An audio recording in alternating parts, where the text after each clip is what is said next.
Gold, trusted gold buyers. మీరు తాకట్టు పెట్టిన బంగారాన్ని విడిపించి ఈ రోజు ఉన్న మార్కెట్ ధరకు కొనబడను.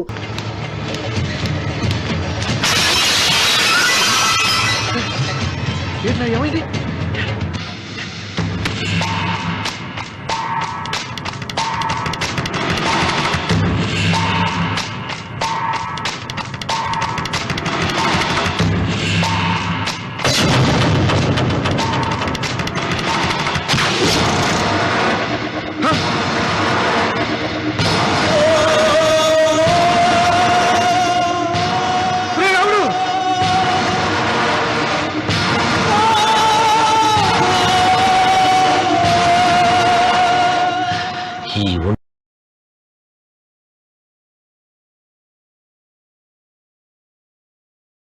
ఇంకా రక్తం ఉండగానే, ఈ ఊపిరి ఇంకా పీలుస్తూ ఉండగానే, ఈ గుండె ఇంకా కొట్టుకుంటూ ఉండగానే ఓటమి నా వీపు తట్టింది. ఈ రక్తం మొత్తం ఒంట్లోంచి పోవాలి.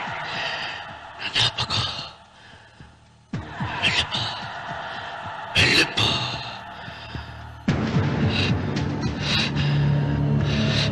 అమ్మా సీతారత్న, అబ్బాయిరా పెళ్లికి వెళ్ళారండి. అయ్యో రే, నువ్వు వెళ్ళి డాక్టర్ తీసుకురా.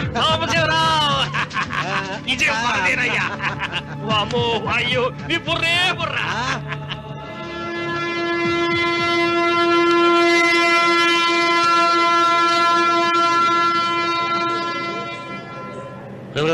ఏంట్రా కింద పడింది తింటున్నావు? రేపటి నుంచి మీరు కూడా ఇదే తినాలండి. ఎందుకురా? లేకపోతే ఏంటండి, పని అమ్మాయిని ప్రేమించగానే సరిపోలేదండి, వాళ్ళు అలవాటు కూడా నేర్చుకోవాలి. అందుకని రేపటి నుంచి చికెన్ నేను తింటాను, జొన్న రొట్టె కొట్టుగా మీరు తినండి. ప్రేమకు పేదరికం అంటున్నా. ఆ అమ్మాయి కోసం నా ప్రాణాయమే ఇస్తాను. పని మనిషిని ప్రేమించావా? అమ్మా అమ్మ, నీ దండం పెడతానే, పని మనిషిని కలుపుకులా తీసేయద్దు. ఆ అమ్మాయి నాకు ఇష్టం అమ్మా. అమ్మగారు ప్రతి పెళ్లికి అబ్బాయి గారు తీసుకెళ్ళి వాళ్ళ ఎత్తి అక్షంతలు వేయించడమే కానీ ఆయన నెత్తి మీద అక్షంతలు ఎప్పుడు ఇస్తారండి? అసలు ముదిరిపోయిన బెండకాయలు తయారవుతున్నాడు. నేనండి. ఆ అమ్మాయి దేవురు. ఆ విషయాలన్నీ నేను తర్వాత చెప్తాను కానీ అమ్మగారు, ఆ చేతుల మీద గానీ నాకు కూడా పెళ్లి చేయండి. నీకు పెళ్ళా? అవునమ్మగారు, అబ్బాయి గారు పని అమ్మాయిని ప్రేమిస్తే నేను బాగా డబ్బులు ఉన్న అమ్మాయిని ప్రేమించారండి. అదిగో రైలు సిగ్నల్ ఇచ్చారండి. మీరు మా పెళ్లి కూడా సిగ్నల్ ఇచ్చేస్తే. ఈ రోజు మీ ఇద్దరికి ఏమైందిరా? నమస్కారం బాబు గారు. నమస్కారం అండి, రండి.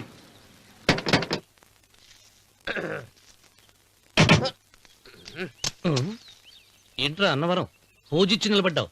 అరటిగా లోపల తీసుకురా. నేను తీసుకురానండి. ఏ నన్ను తీసుకెళ్ళమంటావా? మీరు తీసుకెళ్తారు, లోపల పెట్టుకుంటారు, మీ ఇష్టం. ఏమైందిరా నీకు? ఏమైందంటారేంటండి? లోపల నా గుండెలకు వస్తున్న ఎంకం ఉందండి, అది నన్ను ఎంత మోసం తెచ్చిందో తెలుసా అండి? ఆ విషయం నేనే మర్చిపోయాను. ఒరే అన్నవరం, తమరు మాత్రం వెంకమ్మను మోసం చేయలే? నేనే మోసం చేశానమ్మా. అదేనమ్మా, 100 ఎకరాల పొలం ఉంది, 200 ఎకరాల పొలం ఉంది అని చెప్పావు కదా. అందుకని నోరు మూసుకుని లోపలికొచ్చి వెంకమ్మ నాకంటే ముందు నువ్వు పెళ్లి చేసుకో. ఆ తర్వాత రుక్మిణి నేను పెళ్లి చేసుకుంటా. అరటిగా తీసుకురా. నేను రాను. మీరని చెప్పినా నేను రాను. రావా? రాను. అయితే రామన్న చౌదరి గారికి చెబుతా. తీసుకురా. నమస్కారం అండి.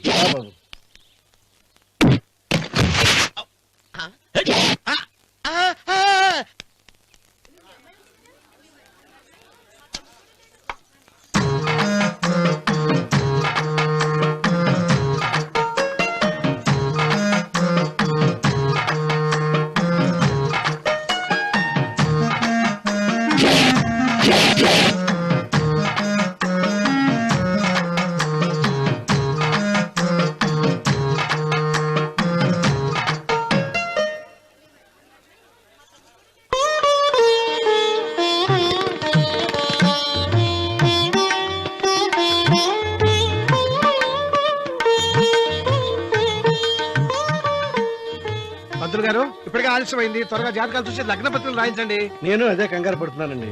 ఇప్పటికే ఆలస్యం అయిపోయింది, మంచి ముహూర్తం దాటిపోతుందేమోనని. మీరు మాత్రం ఏం చేస్తారండి? మీ ఊరు నుంచి బయలుదేరి రావాలంటే ఒకవైపు కొండ, ఇంకోవైపు చెరువు, మధ్యలో ఆలయం. ఆలయం లేకపోతే సమయానికి వచ్చి ఉండేవాళ్ళుగా. ఏడముందో తెలియని కవుకు దెబ్బ 30 ఎకరాల భూమి నిత్యాన్నదానం కోసం అమ్మవారి దేవుడానికి రాసేసిన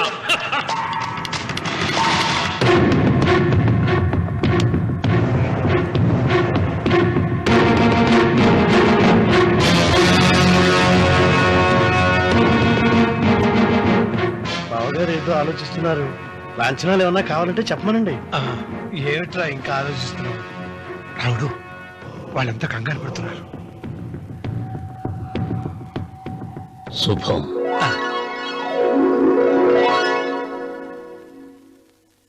ఏం మాట్లాడుతున్నారు రావుల చౌదరి గారు? ఆలయం కూలగొట్టించి రొట్టెయించాలా? ఇన్ని సంవత్సరాలుగా మన గ్రామం కుగ్రామంగా మిగిలిపోవటానికి రహదారి సదుపాయం లేకపోవడమే కారణం.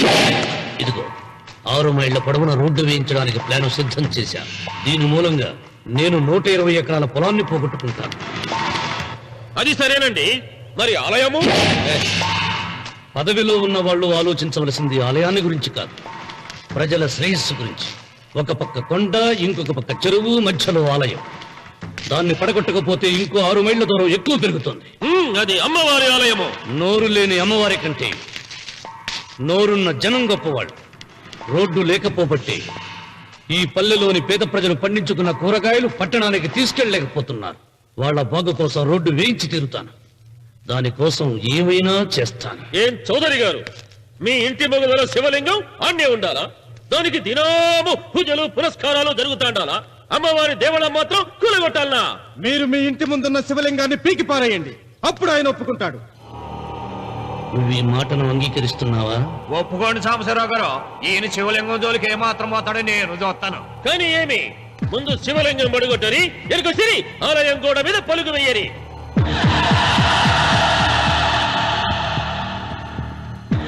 ముందుకేసిన అడుగు వెనక్కి తీసి అలవాటు ఈ రామన్నకు లేదు. నేను మడమ తిప్పను. మీరు మాట తప్పితే మరణ హోమమే.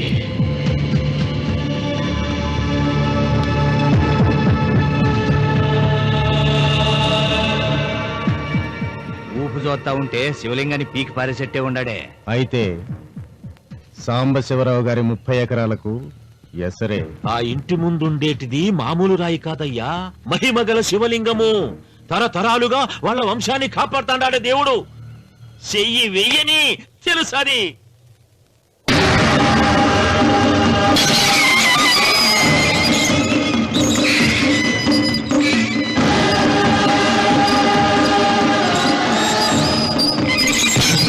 త్వరగా పైన శుభ్రం చేయి. అయ్యగారు వీధి గుమ్మం నుంచి వస్తున్నారమ్మా. వీధి గుమ్మం నుంచి వస్తున్నారు. ఏయ్, ఆ నల్లరాయిని పెకిలించండి.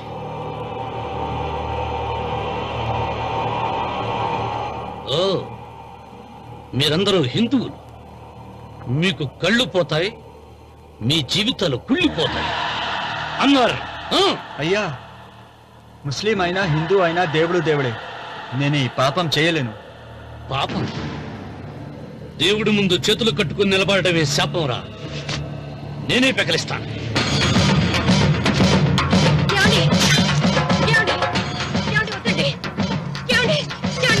సీత, ఉత్తమ జాతి స్త్రీ ఒక్కసారి కోరిక కోరుతుంది, రెండోసారి అడగకూడదు.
రే రామన్న, నీ తాత ముత్తాతల కాలం నుంచి ఉన్న స్వయంభూలింగాన్ని తీసేసి మహాపరాధం చేశావు.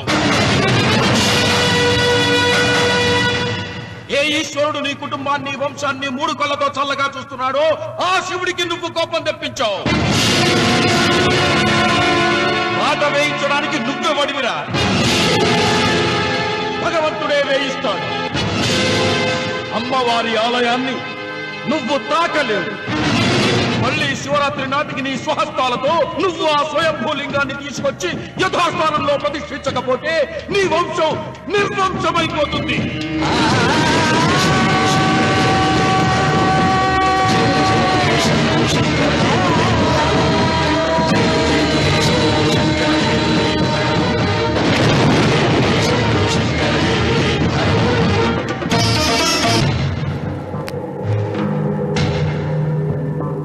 శివలింగాన్ని మీకు చెరులో మారేశాడు, ఇంకా గుడి మీద కూడా వస్తాడు.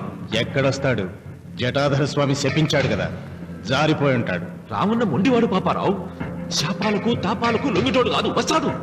అతను వచ్చే లోపే పొలం ఆక్రమించుకోకుండా దేవళం కూలగొట్టకుండా ఏదో ఆలోచించాల.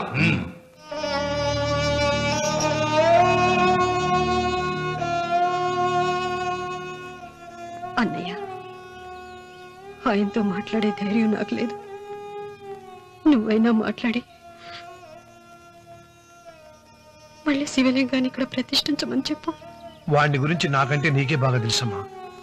వాడు నా మాట వింటాం. నాకు భయంగా ఉందన్నయ్య. ఆపద ఏ వైపు నుంచి వస్తుందో ఏమిటో.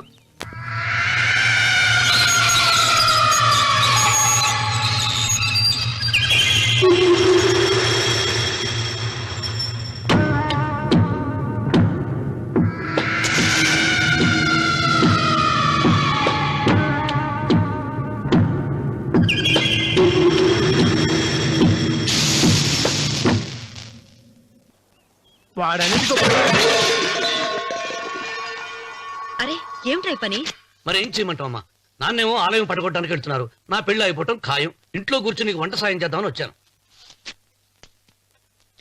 అన్నయ్య, నువ్వే ఆయనకి ఏదో ఒకటి చెప్పి ఆలయం పడగొట్టకుండా చూడాలి. నేను మాత్రం ఏం చేయగలనమ్మా? వీడి పెళ్లి వరకు ఆలయం పడగొట్టకుండా ఉంటాను ప్రయత్నిస్తాను. ఆ తర్వాత వాడి దయ. అన్వర్, అయ్యా. బండి రెడీ చేయి. రావుడు, నీతో ఒక విషయం మాట్లాడాలి. ఇలా కూర్చో.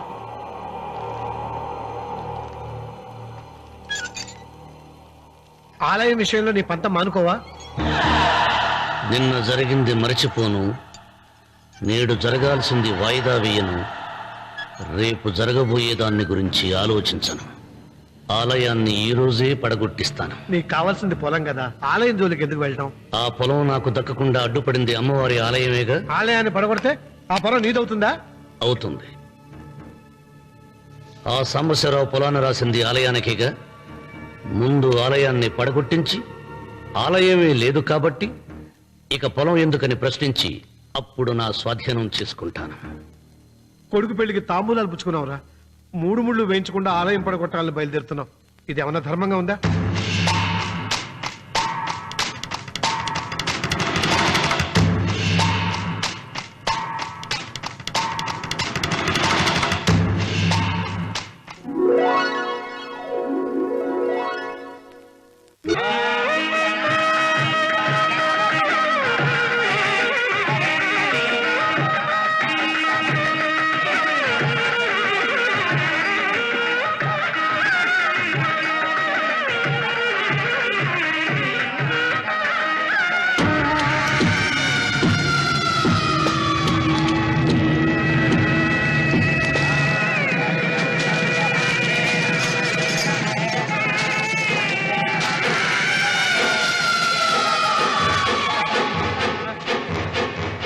శుభమస్తు. నీకు మాత్రం అస్తమస్తు.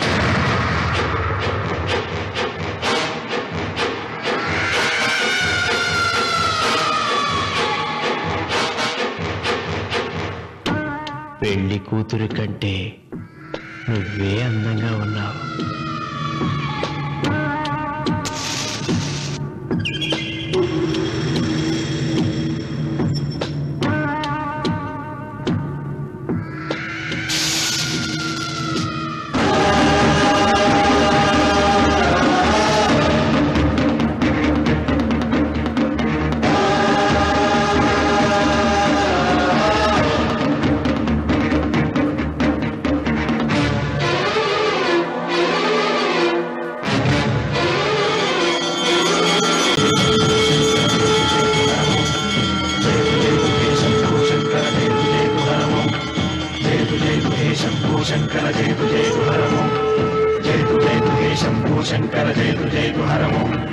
నాగేంద్రహారాయ త్రిలోచనాయ తస్మాంగరాగాయ మహేశ్వరాయ.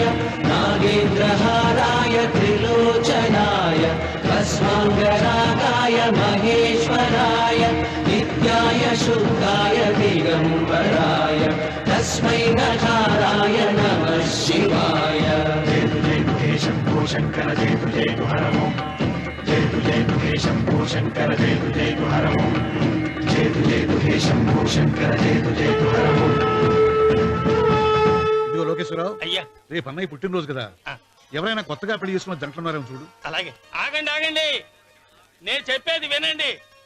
మీకందరికీ తెలుసు, ప్రతి సంవత్సరం శివరామకృష్ణయ్య గారు తన పుట్టినరోజు నాడు పెళ్లి చేసుకునే కొత్త జంటకు తాళిబొట్టు, కొత్త బట్టలు, 2 ఎకరాల పొలం దానం చేస్తారు. కాబట్టి రేపు ఎవరైనా పెళ్లి చేసుకునే వాళ్ళు ఉంటే వచ్చి పేర్లు నమోదు చేసుకోండి.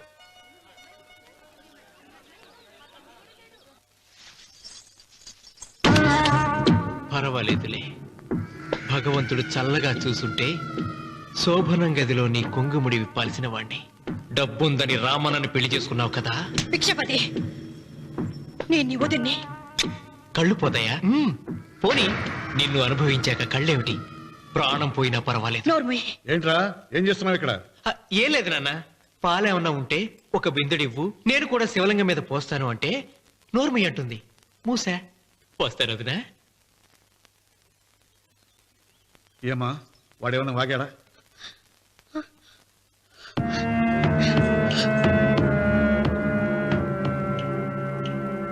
భిక్షపతి, అవును, అసహ్యంగా చండాలంగా వాగాను. చంపుతావా? చంపు. మీ తాత ముత్తాతలు జంతువులు చంపితే నువ్వు నన్ను చంపు. చంపి నా తల కూడా గుమ్మానికి వేలాడగట్టు. ఇదిగో, పుట్టినప్పటి నుంచి సీత నా భార్య అనుకున్నాను, ఆరాధించాను. నేను తాగుబోతుని, తిరుగుబోతుని, లపుట్టు వేదవునని చెప్పి ఆ సీతకు రామన్న చౌదరి గారికి దగ్గరుండి పెళ్లి జరిపించావు కదా. వాళ్ళ కాపురం కూల్చే వరకు నాకు మనశ్శాంతి ఉండదు.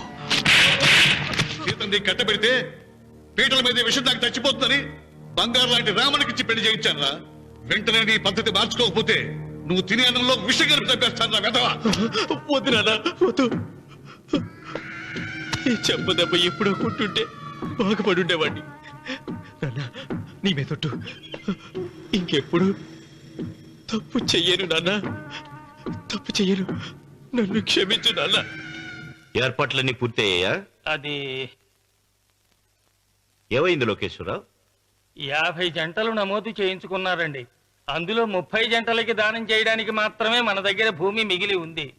మరి మిగతా 40 ఎకరాలు అంటే మన పొలమంతా ఈవేళ బాబు గారు ఎన్ని సంవత్సరాల నుంచి దానం చేసుకుంటూ వస్తున్నారు. కొండలైనా కరిగిపోవలసిందే కదా. మరి ఇన్నాళ్ళు నాకెందుకు చెప్పలేదు? మీరు పుణ్యకార్యం చేస్తున్నారు, మిమ్మల్ని ఇబ్బంది పెట్టడం ఎందుకని.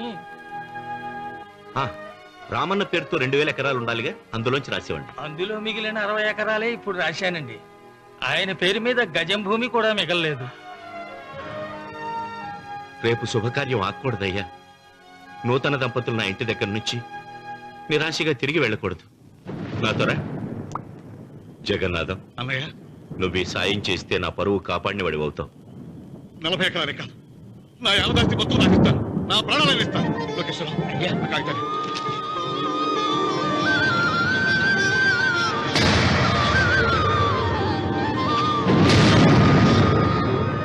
మీ కుటుంబం 10 కాళ్ళ పాటు చల్లగా ఉండాలయ్యా.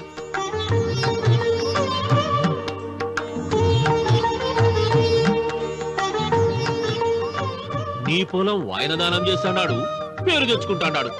ఇంకా నీకే మిగులుతాది, గబ్బు లేచిపోతావు. తొందర పడకు, చూస్తావుగా. ఒరే రాముడు, ఈ భోజనాల కార్యక్రమం చూస్తుంటే నాకు తిరుపతి దేవస్థానం గుర్తుకొస్తోందిరా. నువ్వైనా చెప్పొచ్చు కదా మీ నాన్నకి, ఈ దానాలకు అంతే లేదా? ఎదుటివాడికి ఇంత పెట్టడంలో ఆయన ఆత్మసంతృప్తి పొందుతున్నారు. ఆ పుణ్యమే ఆయన నిండు నూరేడు బ్రతికిస్తుంది. నువ్వు అన్నం వడ్డించింది. ఇదంతా నీ పుణ్యమేరా.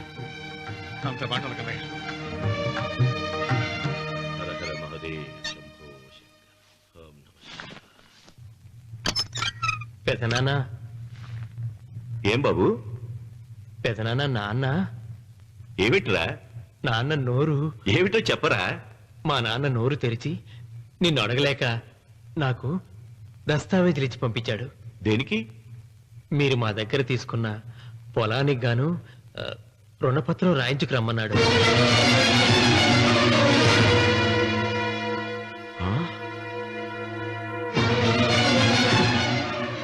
నా తమ్ముడు రుణపత్రం అడిగాడు. అయ్యో, సంతకం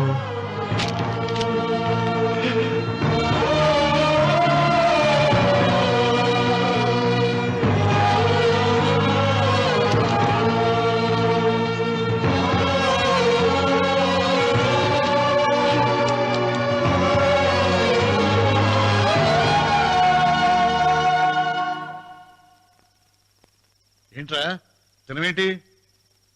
ఓహో, అన్నంలో విషం కలిపి చంపుతున్నానని భయపడి చూస్తున్నావా? లేదురే, తిను తిను. ఏంట్రా, నాకేమైంది? నువ్వు అన్నంలో విషం కలిపి నన్ను చంపుతానన్నావు కదా, ఆ పాపం నీకెందుకు అంటగట్టాలి అని నేనే నా అన్నంలో విషం కలుపుకున్నాను నాన్న. పొరపాటుగా పళ్ళాలు మారాయి. నాన్న, ఎలాగో చచ్చిపోతున్నావు కదా, నీకు రహస్యం చెప్పనా? ఇంతకు ముందే మీ అన్నయ్య చేత దొంగ దస్తావేజీల మీద సంతకం పెట్టించుకున్నా. వాళ్ళని వీధిలోకి తీసుకొస్తా.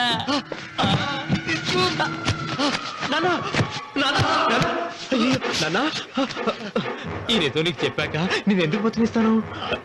నాన్న, చిన్నప్పుడు నీ గుండెల మీద ఆడుకుంటే తెగ ఆనందపడేవాడు కదా, పోయేటప్పుడు కూడా ఆడుకుంటా ఆనందపడే. చల్ చల్ గుర్రం చలాకి గుర్రం, చల్ చల్ గుర్రం చలాకి గుర్రం, చల్ చల్ గుర్రం చలాకి గుర్రం, చల్ చల్. నాన్న, అయ్యో.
తొందరగా పోయిరా.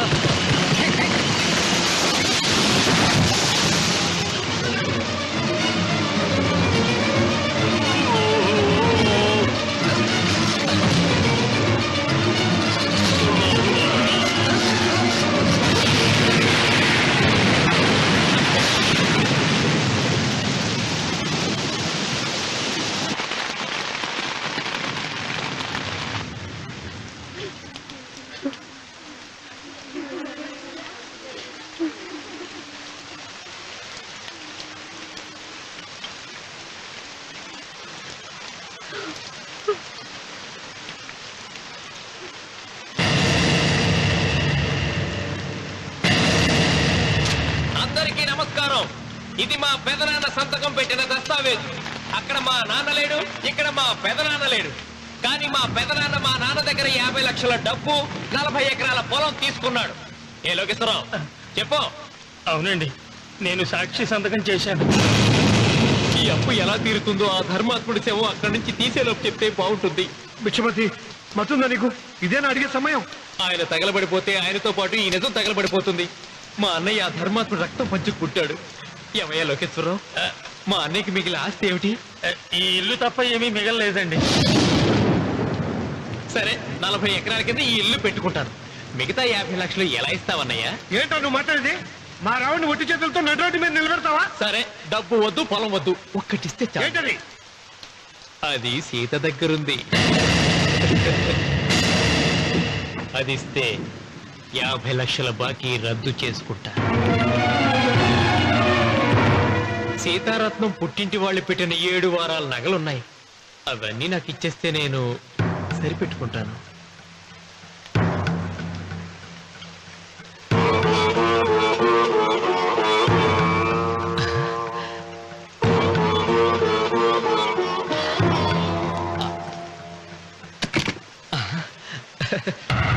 అదేమిటి, నీ మెళ్ళ ఉన్న మంగళసూత్రం బంగారం కదా, అది కూడా తీసిపెట్టు. అన్నయ్య తీసేమని చెప్పు. రేయ్, నువ్వు కట్టాల్సిన మా రావుడు కట్టాలని ఖచ్చితంగా కదా ఈ పని చేస్తున్నావు. తప్పు మాట్లాడుతున్నావు శాస్త్రి. నాకు ఆ తాళి అక్కర్లేదు, ఆ 50 లక్షలు కట్టమను. మీకందరికీ చేతులెత్తి మొక్కుతున్నారు. ఒక 5 ఇళ్ళ 5వ తనాన్ని కాపాడండి. మీకోసం తన సర్వస్వాన్ని మీకు దానం చేసి కొడుకును ఒట్టి చేతులతో నిలబెట్టారు మా శివరామకృష్ణ గారు. మీరందరూ ఇంటి మూలంగా లాభం పొందిన వారే. ఆ ఇల్లాను మంగళసూత్రం తీయకుండా కాపాడండి. దయచేసి మీకు కొంచెం సహాయం చేయండి. భక్తులు, నీకేమైనా సిగ్గుండదా? కడుపుకు అన్నం తింటాడావా, గడ్డి తింటాడావా? దానం ఇచ్చినట్టుది తిరిగి పీక్కుంటావా?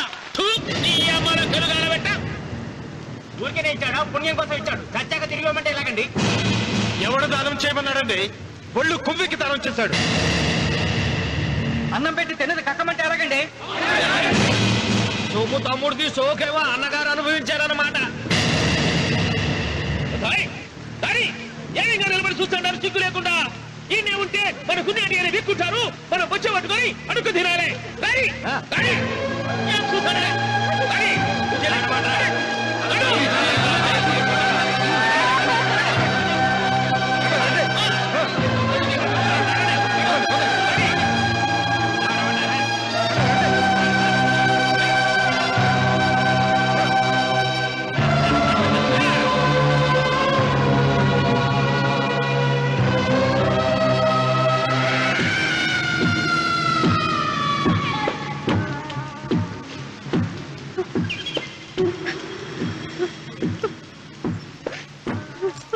అమ్మా సీత,